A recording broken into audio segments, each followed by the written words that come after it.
താങ്കൾ എങ്ങനെയാണ് ഈ ഒരു ഇഷ്യൂവിനകത്തേക്ക് വന്നു വിടുന്നത്? ഒന്നാമത് എൻ്റെ മനോനിലയ്ക്ക് യാതൊരു തകരാറും ഇല്ല എന്ന് ഒന്ന് അറിയിക്കാൻ വേണ്ടിയിട്ടും കൂടെ ഞാൻ വന്നത്. ഞാൻ ഇതുവരെ ബോബന് മുകളിൽ പട്ടി പോലെ ചെയ്യേണ്ട പിന്നാലെ നടക്കുക എന്നല്ലാതെ എനിക്ക് ഇങ്ങനത്തെ ശീലങ്ങളില്ല. അപ്പം എൻ്റെ എങ്ങനത്തെ ശീലങ്ങളാണ്? ഫേസ്ബുക്കിൽ എഴുതിയിടുന്ന അങ്ങനത്തെയാണോ? ഞാൻ എഴുതിയിടാറില്ല എന്ന് മാത്രമല്ല എനിക്ക് FB അക്കൗണ്ട് ഇല്ല. അപ്പോൾ എനിക്ക് താല്പര്യമില്ല, എനിക്ക് പേഴ്സണൽ താല്പര്യമില്ലാത്തത് കൊണ്ട് ഞാൻ ഇതുവരെ തുടങ്ങിയിട്ടില്ല. അപ്പം ചേട്ടൻ ഇങ്ങനെ ഈ ഒരു സംഭവം ഇട്ടു. അപ്പോൾ എൻ്റെ ഫ്രണ്ട്സ് വിളിച്ചിട്ട് പറഞ്ഞു, എടി ഇങ്ങനെ എന്തൊക്കെയോ ചേട്ടനെ തെറി പറയുന്നുണ്ടല്ലോ എന്ന് പറഞ്ഞു. അപ്പം ഞാൻ പറഞ്ഞു, ചേട്ടാ ഞാൻ ഒന്ന് നോക്കട്ടെ എന്ന് പറഞ്ഞിട്ട് ഞാൻ നോക്കി. അപ്പോൾ അങ്ങനെ ഭയങ്കര മോശമായ രീതിയിൽ ബാഡായിട്ടുള്ള വേർഡ്സ് യൂസ് ചെയ്തപ്പോൾ ഞാൻ അവർക്ക് പേഴ്സണൽ മെസ്സേജ് അയച്ചു. അവർ പബ്ലിക്കിലാണ് ഇട്ടിരിക്കുന്നത്, ഞാൻ പേഴ്സണൽ അയച്ചു. നിങ്ങൾക്ക് ഈ സംഭവം മനസ്സിലായിട്ടില്ലെങ്കിൽ 10 പ്രാവശ്യം വായിച്ച് നോക്കുക, അല്ലെങ്കിൽ മനസ്സിലായ ആരുടെങ്കിലും ചോദിക്കുക, അല്ലാതെ ഇങ്ങനെ എന്തിനാ തെറി പറയുന്നതെന്ന് ചോദിച്ചു. അതിന് അവർ ഭയങ്കര മോശമായിട്ട് ഞാൻ വോയിസ് കേൾപ്പിക്കാം. ആ വോയിസ് ഇപ്പൊ കേൾപ്പിക്കണോ? കേൾപ്പിച്ചോളൂ. ഞാൻ ആരാണ് നിങ്ങളുടെ അടി നീയൊക്കെ വന്ന് ഇതിനകത്ത് ഇത് ചെയ്യുന്നേ? ഞാൻ ആരാണെന്ന് നിനക്ക് അറിയുമോ? അത് വായിച്ചാൽ മനസ്സിലാക്കാനുള്ള ബോധമൊക്കെ എനിക്കുണ്ട്, മനസ്സിലായോ? അവന്റെ കോണത്തിലെ മറ്റേ ഇത് പറഞ്ഞിട്ട് ഭാര്യനെ പറഞ്ഞു വിട്ടിരിക്കുന്നു. നീ ആരാ? ഞാൻ നിന്റെ പോസ്റ്റ് കമന്റ് ഇട്ടോ? നിന്റെ ഭർത്താവിന്റെ അഡ്വക്കേറ്റ് ആണോ നീ? ആദ്യം സ്വന്തമായിട്ട് ഒരു വ്യക്തിത്വം ഉണ്ടാക്ക്.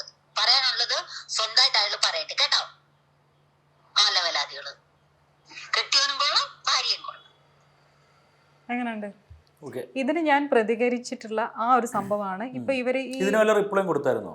ഇതിന് റിപ്ലൈ കൊടുത്തിട്ടുണ്ടായിരുന്നു. അപ്പം ഞാൻ മാക്സിമം മാന്യമായ ലാംഗ്വേജിൽ അവരുടെ അടുത്ത് സംസാരിച്ചത്. കാരണം നമുക്ക് എല്ലാവർക്കും ഞങ്ങൾ ഇവിടുത്തെ കോഴിക്കോടുള്ള ആൾക്കാരുടെ തെറി എന്നൊക്കെ പറയുമ്പോൾ ചേട്ടൻ ഞങ്ങൾക്ക് ഇത് കോമഡി കേൾക്കുന്ന പോലെയാന്ന് പറയും. ഇവരെ നാട്ടിൽ പോയിട്ട് അത് ഞാൻ കേട്ട് പഠിച്ചിട്ടുണ്ട്. അങ്ങനെ പറയും. പക്ഷെ അവര് എടിയെന്ന് വിളിച്ചാൽ പോടിയെന്ന് വിളിക്കാൻ നമുക്കറിയാം. പക്ഷെ മാക്സിമം മാന്യമായ രീതിയിൽ സംസാരിക്കുക. കാരണം എൻ്റെ വീട്ടിൽ എന്നെ വളർത്തിയത് അങ്ങനെയാണ്. പരിചയമില്ലാത്ത ഒരാളെ കയറി തെറി വിളിക്കുക. ഞാൻ ഇതുവരെ ഒരാളുടെ പോസ്റ്റിനും മോശമായിട്ട് കമൻ്റ് ഇടാൻ ഞാൻ നിൽക്കാറില്ല. അത് അവരുടെ പേഴ്സണൽ കാര്യം. ഇപ്പം ഞാൻ പറയട്ടെ, ചേട്ടനൊരു പോസ്റ്റ് ഇട്ടു, അത് ഇഷ്ടപ്പെട്ടിട്ടില്ല എന്നുണ്ടെങ്കിൽ ജയചന്ദ്രൻ ചെയ്തത് ശരിയായില്ല. അവർക്ക് മനസ്സിലായിട്ടില്ലെങ്കിൽ എല്ലാ സ്ത്രീകളും ഇങ്ങനെയാണോ എന്ന് ചോദിക്കാം.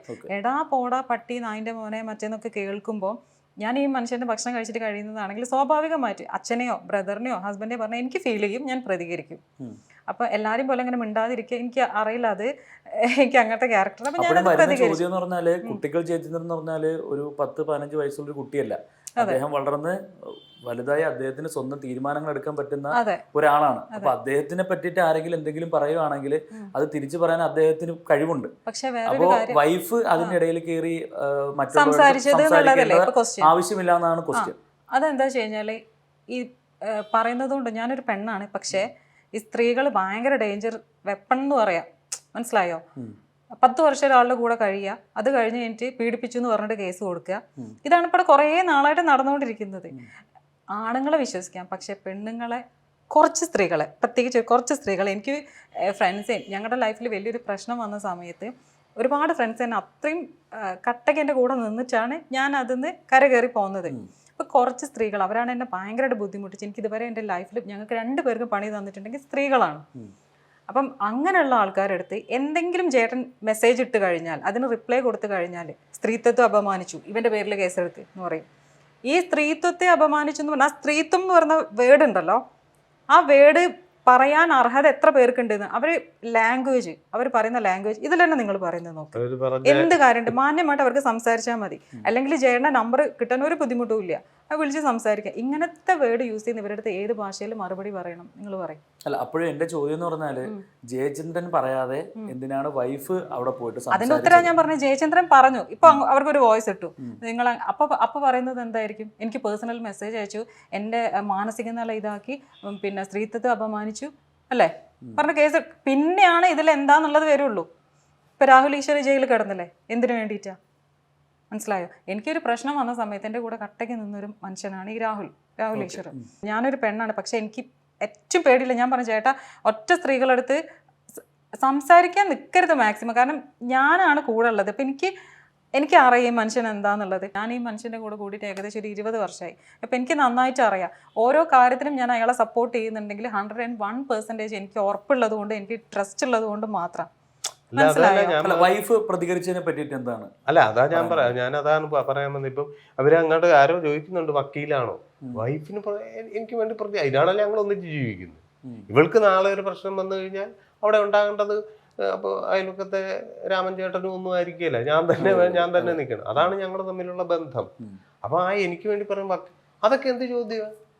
ഇപ്പൊ ഞാൻ പറയാം, സ്ത്രീത്വത്തെ അപമാനിക്കാത്ത പക്വതയുള്ള സ്ത്രീകൾ ചെയ്യേണ്ടത് എന്താ? ഭർത്താവിനൊരു പ്രശ്നം വന്നു കഴിഞ്ഞാൽ കൂടെ നിൽക്കണമെന്ന് പറഞ്ഞു കൊടുക്കല്ലേ വേണ്ട അല്ലേ?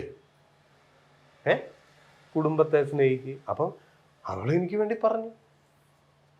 ഞാൻ മുമ്പേ എൻ്റെ അച്ഛൻ്റെ അമ്മയുടെയും കാര്യം പറഞ്ഞില്ലേ, ഞാൻ കണ്ടിട്ടുള്ള കാര്യമാണ്. ഇതേപോലെ അവിടെ അച്ഛൻ്റെ അനിയൻ്റെ മോളൊരു എൻ്റെ ചെറുപ്രായം വന്നപ്പോൾ എന്തോ ഒരുത്തനൊരു അപാസത്തരം പറഞ്ഞു. അപ്പോൾ അവിടുത്തെ വൈദ്യനും ഗുണ്ടയൊന്നുമല്ല കേട്ടോ, ഇപ്പോഴും വേണം ചോദിക്കാം. പുള്ളി ഇറങ്ങി ചെന്ന് കൊടുത്ത് അവനിട്ട്. അതിൻ്റെ പുറകെ അമ്മയും പോകുന്നതുകൊണ്ട് അമ്മ അവൻ്റെ കോളറിനെ പിടിച്ചു നിർത്തി രണ്ടെണ്ണം കൂടെ കൊടുത്തു പുള്ളി. അങ്ങനെ വേണം എന്നല്ലേ പറഞ്ഞു കൊടുക്കുന്നത്. ഞാനൊരു ചെറിയ കാര്യം പറയാം. ഇന്ന് രാവിലെ റിപ്പോർട്ടറിന്റെ ഒരു ന്യൂസ്, റിപ്പോർട്ടർ ന്യൂസിൽ വന്നിരിക്കുന്നത്, ഒരു ലേഡി കാറ് വിളിച്ച് മണിക്കൂറുകളോളം ഓടി അയാളെ കൊണ്ട് ഭക്ഷണം വാങ്ങിപ്പിച്ചു, കാശ് ചോദിച്ചപ്പം പീഡനം എന്ന് പറഞ്ഞു. ഇങ്ങനത്തെ സ്ത്രീകൾ ഉണ്ടെങ്കിൽ അവർക്ക് അപമാനമാണ് ഇന്നൊരു വ്യക്തി എന്ന് പറഞ്ഞു കഴിഞ്ഞാൽ നിങ്ങൾ എന്താ മനസ്സിലാക്കുന്നത്? അല്ലേ? അപ്പൊ ചാടി കയറി ഇങ്ങനെ വരികയാണെന്നുണ്ടെങ്കിൽ എന്റെ അർത്ഥം എന്താ? ഇതില് ഈ അപവാദം എന്നുള്ള വാക്ക് ഞാൻ പ്രധാനമായിട്ട് മനസ്സിലാക്കുന്നത് എനിക്ക് സഹതാപം തോന്നുകയാണ്. കാര്യം ഈ ആ വാക്കിന്റെ പല പറഞ്ഞ വാക്കിനെ വളച്ചൊടിച്ചു എന്നാണ്. അത് മനസ്സിലായില്ല, സ്വാഭാവികം, അത്രയേ ഉള്ളൂ. ഒരു കാര്യം ഞാൻ പറയാം. ഇപ്പൊ നമ്മുടെ കാലിക്കറ്റില് ഒരു സ്ത്രീ കാമുകന്റെ കൂടെ പോകാൻ വേണ്ടിയിട്ട് ചെറിയ വാവ ഉണ്ടായിരുന്നു, അതിനെ വാട്ടർ ടാങ്കിൽ മുക്കി കൊന്നു. പിന്നെ വേറൊരു കുട്ടീനെ ഭിത്തിക്ക് അടിച്ച് കൊന്നു. നിങ്ങൾ ന്യൂസിൽ കണ്ടിട്ടുണ്ടാവുമായിരിക്കും. അതിനൊന്നും എന്തുകൊണ്ട് ഇവർ പ്രതികരിക്കുന്നില്ല? ഞാൻ പ്രതികരിച്ചിട്ടുണ്ടായിരുന്നു. ഇവർ കോഴിക്കോട് ജയിലിൽ കൊണ്ടുവന്ന സമയത്ത് ഞാൻ അന്വേഷണ ഉദ്യോഗസ്ഥൻ, എനിക്ക് അവരൊന്ന് കാണാൻ പറ്റും. കാരണം എനിക്ക് അത്ര ഫീൽ ചെയ്തു, എനിക്ക് പെട്ടെന്ന് ഫീൽ ചെയ്യുന്ന ഒരാളാണ് ഞാൻ. കാണാൻ പറ്റിച്ചപ്പോൾ ചോദിച്ചു എന്തിനാ ഇവരൊക്കെ കാണുന്നത്? കാരണം കണ്ടാൽ അവളെ കാരണം നോക്കി പൊട്ടിക്കാൻ തന്നെയായിരുന്നു ഞാൻ വിചാരിച്ചത്. അങ്ങനെ ഇവർ ആരെങ്കിലും ചെയ്യുന്നുണ്ടോ? അതിനൊന്നും പ്രതികരിക്കുക. കാരണം വെച്ചാൽ നാളെ അവർക്ക് ചിലപ്പോൾ ഇതുപോലെ ചെയ്ത് പോകേണ്ടി വരികയായിരിക്കും. അതുകൊണ്ടാണോ എന്നറിയില്ല. ഈ മനുഷ്യൻ്റെ മെക്കിട്ട് കയറേണ്ട, അത് മാത്രമേ ഞാൻ പറഞ്ഞിട്ടുള്ളൂ. കാരണം ഇവർക്ക് ഈ പറയുന്ന പോലെ ഒരു കേസ് വരുമ്പോഴത്തേക്ക് അവിടെ ഇരുന്ന് തെറി വിളിച്ച്, ഞാൻ പറയട്ടെ, ഫേസ്ബുക്ക് എന്ന് പറഞ്ഞാൽ ഞാൻ മനസ്സിൽ വിചാരിക്കുന്നത് എനിക്ക് അതിൻ്റെ ആവശ്യമില്ല. കാരണം എന്താ വെച്ച് കഴിഞ്ഞാൽ സെലിബ്രിറ്റീസിന് ആവശ്യമുണ്ട്, ന്യൂസിൽ നിങ്ങൾക്ക് ആവശ്യമുണ്ട് കണ്ടിട്ട്. ഈ വീട്ടിൽ ഹൗസ് വൈഫായിട്ടിരിക്കുന്ന ഒരാൾക്ക് ജസ്റ്റ് ഇത് കാണാം എന്നുള്ളതല്ലാതെ അവർക്ക് വീട്ടിൽ എന്തെങ്കിലും പ്രശ്നമുണ്ടെങ്കിൽ, ഹസ്ബൻഡിൻ്റെ അടുത്ത് പ്രശ്നമുണ്ട്, മക്കളുടെ അടുത്ത് പ്രശ്നമുണ്ട്, അത് നാട്ടുകാരെ തെറി വിളിച്ച് തീർക്കണോ?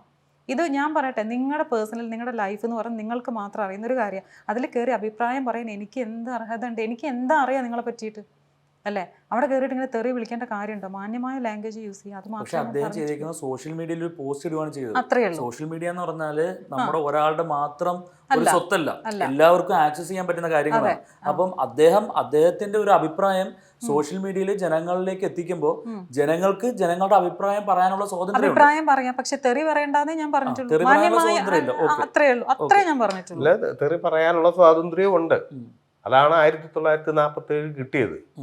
പക്ഷെ അത് ഈ എപ്പോൾ യൂസ് ചെയ്യണം, എപ്പോൾ ഉപയോഗിക്കരുത് എന്നുള്ള ഒരു സാമാന്യ ബോധം വേണം. എനിക്ക് ഇപ്പം ഞാൻ പറഞ്ഞിട്ടില്ല, എൻ്റെ നാട്ടിൻപുറത്ത് എന്ന് പറഞ്ഞാൽ എൻ്റെ അച്ഛൻ ഒരു വാക്ക് പറഞ്ഞാൽ, ഒരു കാര്യം പറഞ്ഞാൽ അതിനകത്തൊരു തെറി എന്തായാലും ഉറപ്പുണ്ട്. അത് സ്നേഹത്തോടെ ആണെങ്കിലും അല്ല. ഞങ്ങളുടെ ഒരു രീതി അതാണ്. എനിക്ക് തെറിയൊന്നും അറിയാത്ത ആളൊന്നുമല്ല ഞാൻ. കൂട്ടുകാരന്മാർ തന്നെ പറയുന്ന കാര്യം, അപ്പം തെറി പറഞ്ഞ് കണ്ണ് പൊട്ടിക്കുന്നവനാന്നാണ് പറയുന്നത്. ഇതൊന്നും നമുക്ക് പ്രയോഗിക്കാൻ അറിയാൻ മേലായിട്ടല്ല. നമ്മളൊരു ഇപ്പം ഞാൻ പറഞ്ഞിട്ടുള്ളൂ, ഇപ്പം നമ്മൾ മുറിയിൽ കൂടെ നടക്കുമ്പോൾ ചിലപ്പോൾ അത് അടിവസ്ത്രമൊക്കെ ഇട്ടു, ചിലപ്പോൾ അല്ല ഊരി ഒക്കെ നടന്നിരിക്കും, പാട്ടൊക്കെ പാടി ഇതുപോലെ KSRTC ബസ്സൊക്കെ കയറി പോവാം. നമ്മൾ വോൾവോ ബുക്ക് ചെയ്തിട്ട്, ലോ ഫ്ലോറൊക്കെ ബുക്ക് ചെയ്തിട്ട് ഞാൻ ഷഡ്ഡി ഇട്ടിട്ട് അതിലിരുന്ന് പോവോ? ഇല്ലല്ലോ. അപ്പം ആ ഒരു കൾച്ചർ ഉപയോഗിക്കണം. എനിക്ക് നിർബന്ധമൊന്നുമില്ല കേട്ടോ. അല്ല, ഞാൻ ഈ തെറി പറഞ്ഞു എന്ന് പറഞ്ഞപ്പോൾ ഞാൻ പറഞ്ഞതേ ഉള്ളൂ. ആണുങ്ങൾ എത്രയോ ബെറ്റർ ആണ് കേട്ടോ. അവരിങ്ങനത്തെ ഈ വേർഡ്സ് യൂസ് ചെയ്യുന്നില്ല. ഇവരെ എന്ത് വിചാരിച്ചിട്ടാണ് ഇവരിങ്ങനെ തെറി പറയുന്നതെന്ന് എനിക്ക് മനസ്സിലാവുന്നില്ല. ഈ നമ്മൾ കേരളത്തിലല്ലേ ജീവിക്കുന്നത്. പിന്നെ ഒരു കാര്യം കൂടെ അവർ പറഞ്ഞു, എനിക്ക് അങ്ങനെ എന്തെങ്കിലും റിലേഷൻ ഉള്ളത് കൊണ്ടായിരിക്കാം ചേട്ടൻ ഇങ്ങനെ പറഞ്ഞത്. എൻ്റെ അടുത്തുള്ള എനിക്ക് അങ്ങനെ റിലേഷൻ ഉണ്ടെങ്കിൽ ഈ മനുഷ്യൻ്റെ അടുത്ത് എനിക്ക് ഓപ്പണായിട്ട് പറയാൻ പറ്റില്ല. കാരണം ഞങ്ങൾ നല്ല ഫ്രണ്ട്സാണ്. എനിക്ക് അങ്ങനെ എന്തെങ്കിലും ഉണ്ടെങ്കിൽ അത് ഓപ്പണായിട്ട് പറഞ്ഞിട്ട് ചേട്ടൻ പറയുന്നത് പോയിക്കോ, എനിക്ക് ഒരു കുഴപ്പമില്ല. കാരണം അത്രയും ഫ്രീഡം എനിക്ക് തരുന്നുണ്ട് രണ്ടുപേരും. അപ്പൊ എനിക്ക് പ്രായത്തിൽ നടന്നതാണ് കല്യാണം. കാര്യം നമ്മുടെ സമൂഹത്തിൽ പറഞ്ഞു വെച്ചിരിക്കുക തലമുറയായിട്ട്. ഇപ്പൊ ഉദാഹരണം, ഉച്ചയ്ക്ക് ചോറുണ്ണണം. ഇത് തലമുറയായിട്ട് നമ്മൾ ചോറുണ്ണുന്നതുകൊണ്ട് തോന്നുക. അല്ലെങ്കിൽ ഉച്ചയ്ക്ക് ഇപ്പോഴാണ് ഡയറ്റായി ഉച്ചയ്ക്ക് 1.5 ചപ്പാത്തി, ഒരു മീൻ കടിക്കാം എന്നൊക്കെയാണ്. ഈ ചോറ് വയറ് നിറച്ച് തിന്നേണ്ട കാര്യമൊന്നുമില്ല. നമ്മൾ തലമുറയായിട്ട് തിന്നു വരുന്നതുകൊണ്ട് നിന്ന് പറയുന്ന പോലത്തെ ഒരു സാധനമാണ് കല്യാണം. അതുകൊണ്ട് എനിക്ക് ഇവൾ പ്രശ്നമോ അല്ലെങ്കിൽ ഇവൾക്ക് മറ്റേ ബന്ധം ഉണ്ടായിട്ട് ഇതുകൊണ്ടായിട്ട് ഞാൻ ആകെ പിരിമുറുക്കോ, എനിക്ക് വേറെ ബന്ധമായിട്ട് പിരിമുറുക്കോ, ഇതൊന്നുമല്ല ഞങ്ങൾ പറയുന്നത്. 2 പേരുടെ സ്വാതന്ത്ര്യം കാര്യം. ഇവള് ഒരിടത്തോട്ട് പോകണമെങ്കിൽ ഞാനൊരു എന്നോട് ചോദിക്കേണ്ട അല്ലെങ്കിൽ എന്നോട് പറയണമെന്ന് അവൾക്ക് തോന്നുന്ന ഒരു തടസ്സം അവളിലുണ്ടാവും ഇല്ലേ? അതൊന്നും വേണ്ടെന്ന് ഞാൻ പറയുന്നത്. സ്വന്തമായിട്ട് അങ്ങ് ജീവിച്ചു കഴിഞ്ഞാൽ നമുക്ക് ഇഷ്ടമുള്ളപ്പോൾ ഇറങ്ങി പോവാം, ഇഷ്ടമുള്ളപ്പം വരാം, അതല്ലേ ലൈഫ്. ഇതേ ഞാൻ പറഞ്ഞുള്ളൂ.